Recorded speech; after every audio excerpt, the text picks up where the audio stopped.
ଏହା ହେଉଛି ଶ୍ରୁତୋମୁ ୟାମାଗୁଚିଙ୍କର ପ୍ରକୃତ କାହାଣୀ। 1945 ମସିହାରେ ଯେତେବେଳେ ପ୍ରଥମ ପରମାଣୁ ବୋମା ବିସ୍ଫୋରଣ ହେଲା, ସେ ହିରୋସୀମାରେ ଥିଲେ।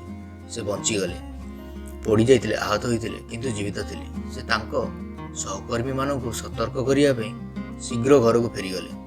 ଘର କେଉଁଠାରେ ଥିଲା? ନାଗାସାକିରେ। ପରବର୍ତ୍ତୀ ପରମାଣୁ ବୋମା ସେଠାରେ ପଡ଼ିଲା ଏବଂ ସେ ପୁଣି ଥରେ ବଞ୍ଚିଗଲେ।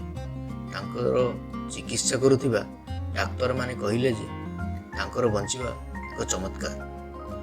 କିନ୍ତୁ ଏହାର ସବୁଠାରୁ ଆଶ୍ଚର୍ଯ୍ୟଜନକ ଅଂଶ ହେଉଛି ପରେ ଜୀବନରେ ସେ ଆଉ ଏକ ଆଣବିକ ପରୀକ୍ଷଣର ନିକଟତର ହୋଇଥିଲେ ଏବଂ ସେଥିରୁ ମଧ୍ୟ ବଞ୍ଚିଗଲେ। ସେ ଇତିହାସରେ ଏକମାତ୍ର ସରକାରୀ ଭାବରେ ସ୍ୱୀକୃତିପ୍ରାପ୍ତ ବ୍ୟକ୍ତି ହେଲେ ଯିଏ 3ଟି ଆଣବିକ ବିସ୍ଫୋରଣ ମଧ୍ୟ ଦେଇ ଜୀବିତ ରହିଲେ। ସେଥିପାଇଁ ସାହସ କେବଳ ଲଢ଼ିବା ବିଷୟରେ ନୁହେଁ, ଯେଉଁ ପରିସ୍ଥିତି ତୁମକୁ ଶେଷ କରିଦେଇଥାନ୍ତା ସେଥିରେ ବଞ୍ଚିବା ହିଁ ପ୍ରକୃତ ବୀରତ୍ୱ।